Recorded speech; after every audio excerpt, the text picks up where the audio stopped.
반갑습니다. 아파트 사이클 연구소 소장 이현철입니다. 배짜입니다. 반갑습니다. 네. 소장님 벌써 22년이 얼마 안 남았어요. 왜 이렇게 빨리 가는지 모르겠습니다. 소장님은 유독 올해 정말 시간이 빨리 흘러갔을 것 같아요. 바쁘셨잖아요, 정말. 그렇죠. 하루하루가 올해 정말 같은 정말 경우는 바쁘셨잖아요. 진짜 인생에 있어서 뭔가 전환점이 온 것 같은 네. 그런 느낌의 한 해였다라고 생각이 듭니다. 그러니까 이렇게 소장님이 바쁘셨던 이유 중에 전 하나를 꼽자면 네. 바로 21년 네. 이 부동산 시장이 폭등을 향하고 있을 때 소장님이 실거주도 팔아라. 이 한마디를 시작으로 많은 화제가 됐다고 해야 되나요? 네, 이 네, 부동산계에서. 네, 네. 그런데 22년이 되면서 진짜 소장님이 말씀하신 대로 부동산 시장이 약간 변곡점을 지나면서 이렇게 흘러가다 보니까 소장님이 올 한 해 정말 바쁘셨던 것 같습니다. 네. 예, 좀 진짜 바쁘게 지냈던 것 같아요. 예, 인터뷰도 굉장히 많이 오고, 나름 강의도 하고, 유튜브도 참 많이 찍고. 그래서 그런지 이 시기 다가올 23년을 이제 앞두고 소장님이 23년 부동산 시장을 어떻게 바라보시는지 정말 네. 많은 분들이 궁금하실 것 같아요. 그렇죠? 그러겠죠. 네, 그래서 오늘 시간은 이 네. 2023년 부동산 시장이 어떻게 흘러갈 것인지에 대해서 좀 얘기를 해보려고 합니다. 네, 네. 근데 그 전에 앞서서 올 한 해 또 많은 일이 있었죠. 부동산 시장에도. 그렇죠. 2022년 부동산 시장을 한번 또 평가해보는 시간을 먼저 갖고 네, 네. 23년을 살펴보려고 합니다. 소장님이 생각하시기에 2022년을 대표할 키워드 3가지가 있다면 뭐가 있을까요? 3가지만요? 네. 잘 선별하셔야 돼요. 그래서 정말 많은 일이 있었지만 부동산 시장에서 이 사건으로 인해서 정말 많은 일들이 있었고 영향을 끼쳤다. 네. 할 만한 게 뭐가 있을까요? 3가지가 좀 넘으면 안 됩니까? 그럼 우리 채널이니까 소장님만 특별히 5가지 어떨 거야? 네. 생각나는 대로 하자면 순서대로 보자면 첫 번째는 매도자들의 과도한 욕심 이 부분이 있을 것 같고 두 번째 키워드로는 금리죠. 금리. 세 번째 키워드가 거래 멸종. 네 번째 키워드라면 전세 난. 이렇게 보면 되지 않을까 싶은데요. 그러니까 2022년을 대표하는 키워드가 매도자의 과도한 욕심, 네. 금리, 거래량 멸종, 그리고 마지막으로 전세 난을 네. 말씀하셨는데 네, 저희가 차근차근 한 가지씩 한번 살펴볼까 합니다. 네. 첫 번째로 매도자의 과도한 욕심을 말씀해 주셨어요. 이걸 네. 제일 먼저 말씀하셨단 말이죠. 네. 이게 정말 중요한 한 해였다. 네. 이렇게 생각하시는 건가요? 그러니까 이게 사실은 올해 키워드라기보다는 작년 이제 말 키워드일 수 있는데 네. 이제 올해랑 연결이 되기 때문에 그리고 이제 올해를 어떤 하락 기점을 만든 중요한 키워드이기 때문에 저는 이 부분을 좀 꼽고 싶은데 상승하던 분위기를 완전히 반절시키는 네. 결정적인 계기가 바로 이 매도자들의 과도한 욕심인 거예요. 매도자의 과도한 욕심이라고 하시면 호가를 높였다? 그렇죠. 제가 누누이 강조하면서 말씀드렸던 내용인데 매도자들이 상승에 대한 기대치가 굉장히 강하게 누적되면서 네. 매도 호가를 굉장히 강하게 크게 올려버리죠. 근데 그게 한두 사람으로 인해서 되는 게 아니고 그 아파트 전체, 그 지역 전체 주민들이 똑같이 가격을 동일하게 이제 비슷하게 올리는 행위가 벌어지면서 매수자들이 이제 쫓아갈 여력이 없게 그 다음에 쫓아가서 샀을 때 더 이상 이 가격을 뛰어넘을 거래가 나타날 것인가에 대한 의문점을 가지게 만드는 모습이 나타나면서 매수자들이 이제 그 매수 행위를 멈춰버린 거죠. 근데 상승장이 계속 이어올 때 보면 네. 계속 매도자의 호가를 높이긴 높였잖아요. 네네. 근데 21년 말에 이 올리는 폭이 높았기 때문에 매수자가 따라잡기 힘들었다는 거예요. 그러니까 단순히 이제 올리는 행위만 가지고 멈춰지는 건 아니에요. 네. 이 안에 이제 정부의 규제의 누적 효과가 누적돼서 이제 매수자들을 일단 탈락을 시키는 과정이 먼저 있었거든요. 일단 매수자를 네. 줄였다. 네. 그렇죠. 매수자가 줄지 않은 상태에서 지금처럼 이렇게 매도자의 과도한 욕심들이 되면 바로 멈추는 게 아니고 좀 어느 정도 더 이어질 가능성들이 있었단 말이죠. 왜냐하면 매도자들이 호가를 크게 올리더라도 매수자가 탈락하지 않으면 매수자가 대기하고 있는 매수자가 다수가 있잖아요. 네. 그럼 몇 사람만 사면 네. 폭등이거든요. 그러니까 몇 사람만 튀어나와도 폭등이 벌어지는 상황이 되기 때문에 매수자가 일단 탈락하는 게 굉장히 중요한 거예요.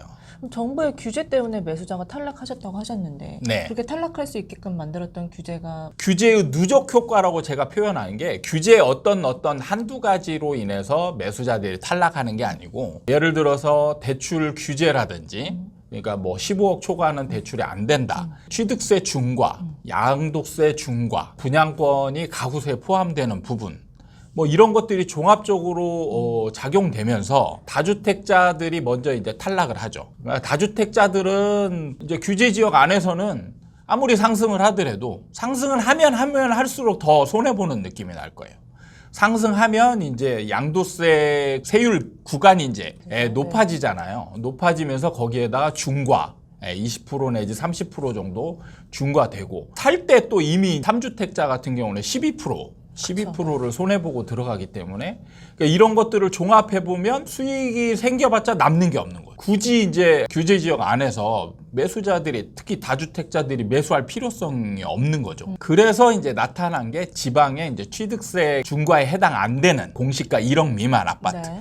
이쪽으로 이제 다주택자들이 어떻게 보면 도망간 거죠. 그러면서 규제 지역 안에서는 매수 행위가 일어나지 않는 그런 상황들이 이제 벌어진 거죠. 그 다음에 이제 주요 매수자들이 무주택자만 네. 남잖아요. 이제 무주택자들이 대량 거래를 통해서 2020년쯤에 이제 대량 거래를 통해서 무주택자들은 한번 사면 다주택자가 또 되면 또 중과 맞으니까 그러니까 이제 무주택자들이 한번 샀으면 그 다음에 매수 주체가 될 수가 없다는 얘기죠. 탈락을 하는 거예요. 그러니까 이 매도자의 과도한 욕심은 1차적으로 이 정부의 규제나 이런 네. 것들로 다주택자들이 이제 매수를 할 수 없게 잡고 네. 무주택자였던 분들은 20년 혹은 21년에 이미 대량 구매를 했기 때문에 네. 매수자로 될 수가 없었던 거죠. 그렇죠. 그러니까 남은 매수자들만 있는 상태에서 주가가 과도하게 올라가서 21년 하반기부터 수요라는 거를 좀 사전적 의미를 따져보면 구매 의사만 있다고 해서 이게 수요자가 아닌 거예요. 구매력을 동반한 구매 의사가 수요거든요. 그렇죠. 그러니까 여기서 이제 구매력이 또 중요한 거예요. 남은 매수자 중에 구매력을 가지고 매수 의사가 있는 사람들. 그러면 이제 가격이 또 올라갔잖아요. 굉장히 그렇죠. 많이. 네. 거기에다가 호가를 또 크게 올리니까 이거를 넘어갈 수 있는 구매력을 가진 매수자들이 아주 이제 소수가 되는 거예요. 그런 상황이 되면서 어떻게 보면 이제 거래가 안 일어나는 그런 상황이 되면서 분위기 단절이 오고 그러면서 이제 매수자들이 점점 매수를 멈추게 되는 그런 이유에 이제 정체기로 넘어가는 거예요. 방금 말씀하셨던 키워드 중에 세 번째로 말씀하신 게 거래량이 멸종이었는데 네. 이게 이렇게 좀 연결된다고 생각하시면 거의 그렇다고 보시면 돼요. 거래량 멸종이 이상한 현상이다. 말도 안 되는 현상이다. 네. 그래서 뭐 이거는 어떻게 보면 시장 분석할 때 이런 상황을 빼야 된다. 일단 뭐 이렇게 말하는 분들이 있는데 부동산 시장에 대한 이해도가 진짜 떨어지는 거예요. 구매력이 상실되고 규제에 의해서 탈락하기 때문에 매수 여력이 있는 사람 자체가 없는 거예요. 폭등장 후반에는. 네.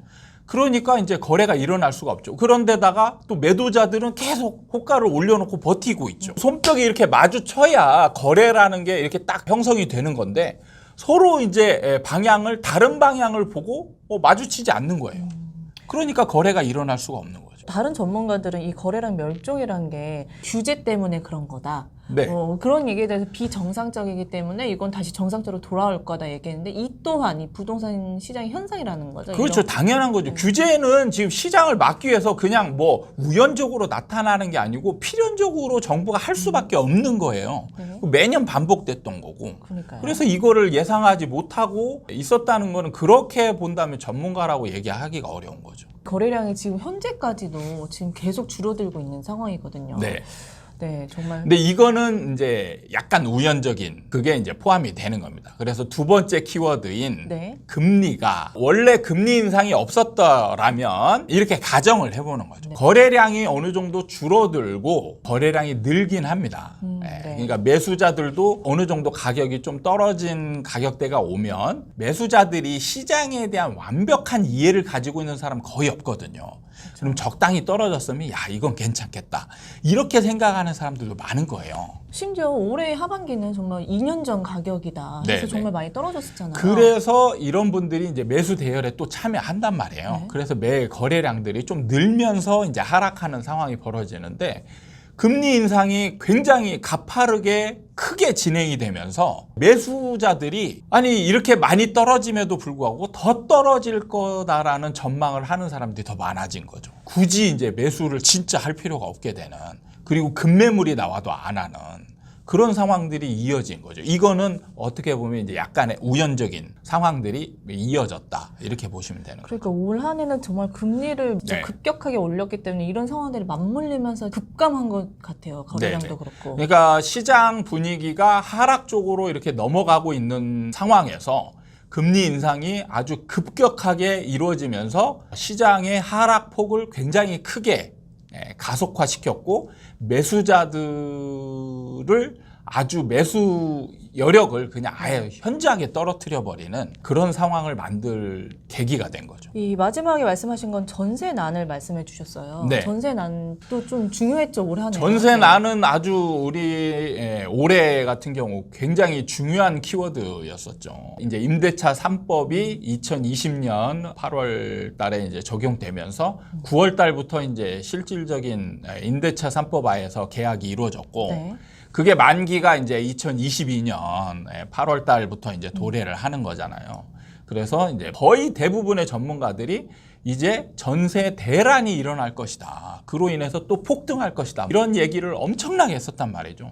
근데 그 와중에 저와 저만 했다라고 하면 또 안 되죠. 네.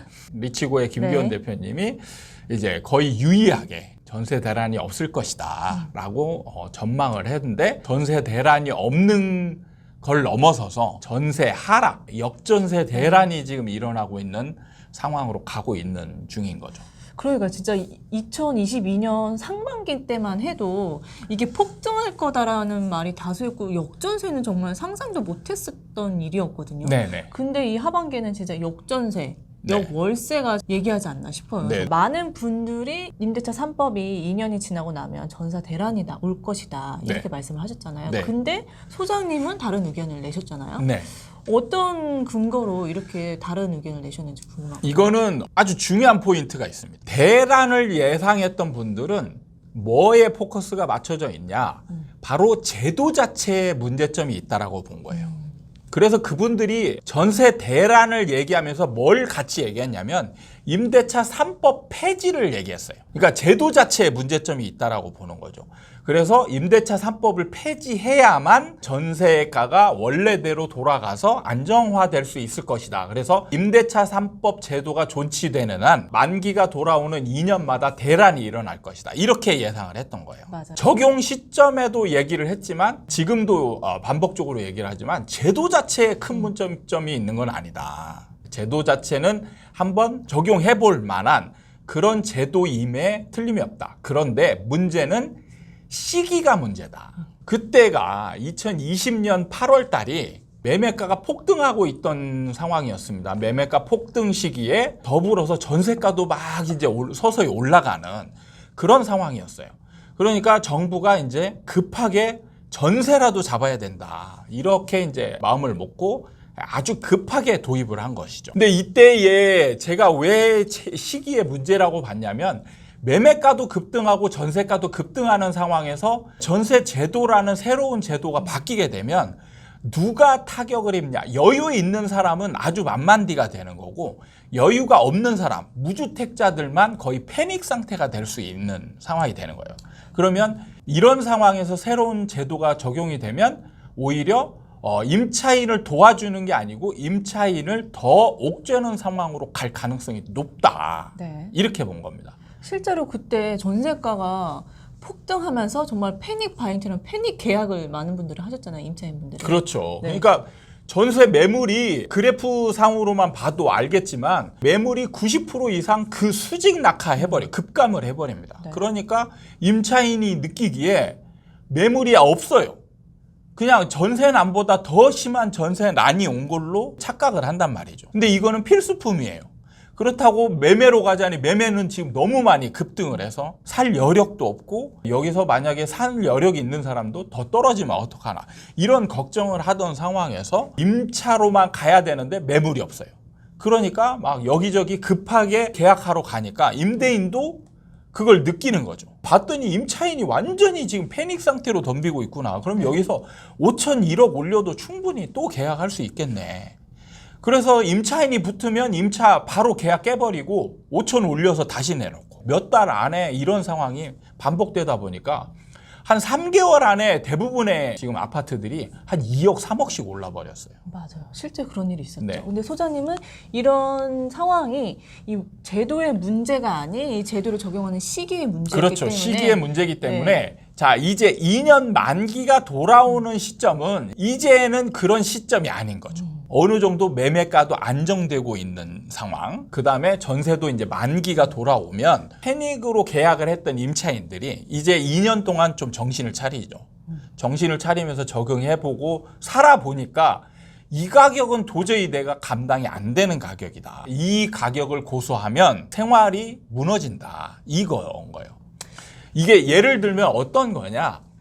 뭐 비유가 적절할지 모르겠는데 한참 옛날에 보험을 들 때 종신보험이 엄청 유행을 했었습니다. 근데 제가 이제 한때 정말 사회 초년생 때 월급이 100만 원 받는데 이제 아는 분이 종신보험 이제 취직하고 했으니까 이제 보험 지인한테 들죠. 네.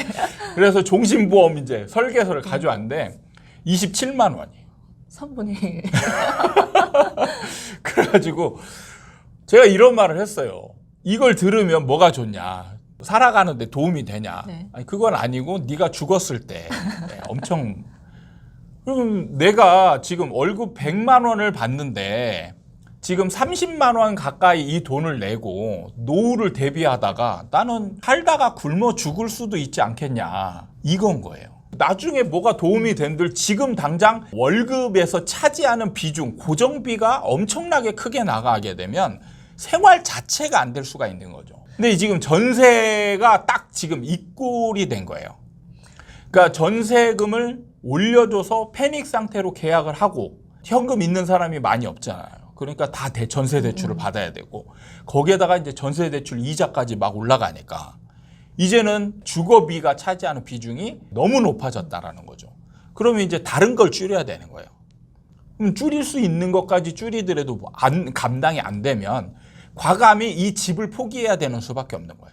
그 점이 달랐던 거네요. 다른 전문가들은 이 임대차 3법이라는 제도 자체에 문제가 있어서 네. 안 되는 거다. 매년 2년마다 있을 거다. 그렇죠. 이렇게 본 건데 소장님은 제도보다는 이 적용하는 시기가 잘못된 거고 임차인이 이거를 2년마다 감당하기에는 벅찼던 거죠. 이 전세가가. 그래서 약간 탈락할 수도 있는 네. 상황이 올 거다. 그래서 여러 가지 이유가 이제 결합이 되는데 저는 이제 2020년에 대량 거래로 인해서 무주택자들이 집을 샀잖아요.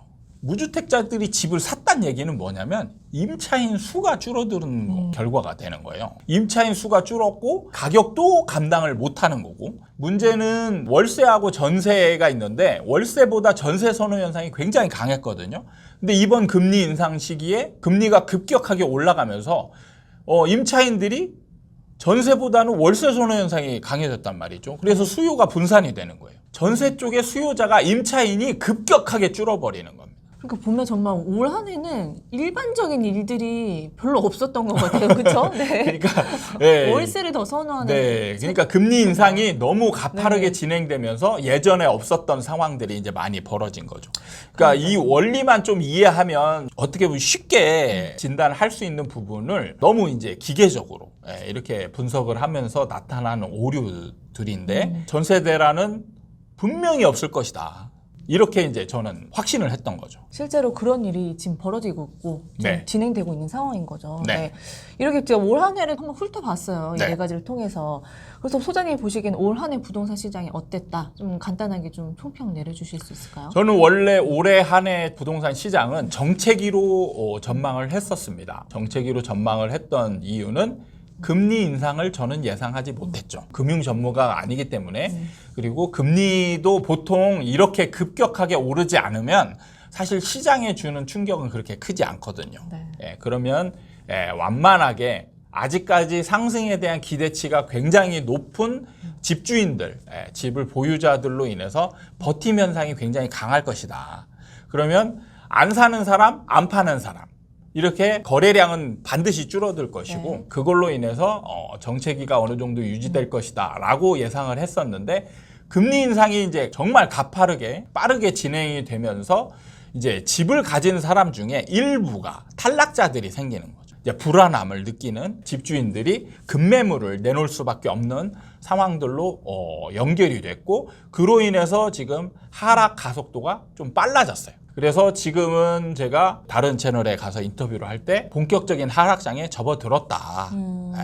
올 한 해는 정착기로 시작했지만 하락장으로 접어들었다. 그렇죠. 좀 더 빠르게 접어들은 부동산 시장이다. 이렇게 보시면 되지 않을까 싶습니다. 그러게요. 소장님 말씀대로 올 한 해는 뭔가 좀 부동산 시장의 방향이 좀 빠르게 진행되는 느낌이 있긴 했었어요. 네. 초반 때만 해도 정책이었다 했는데 네. 그 급매물로 내놓으셨다는 게 소위 영끌을 하셨던 분들이 이 네. 올라가는 금리를 참지 못하고 약간 급매로 많이 내던지면서 사실 그런 분들도 있는데 좀 일찍 매수를 해서 수익 구간이 높은 분들은 수익이 이제 떨어질 때 그거에 연연하지 않는 분들도 계시는 거죠. 왜냐하면 번 구간이 크니까 이 정도는 충분히 네. 이 정도면 됐어라고 이제 만족하면서 이제 내놓는 수익 실현하 그렇죠. 분들도 수익 계셨다. 실현하시는 분들도 꽤 있었기 때문에 그런 거래들이 나타날 수 있었던 거죠. 그러니까 올 한 해는 그러면 하락장으로 이제 접어든 시기였다. 네. 이렇게 좀 마무리를 짓고요. 그럼 네. 다가올 2023년 네.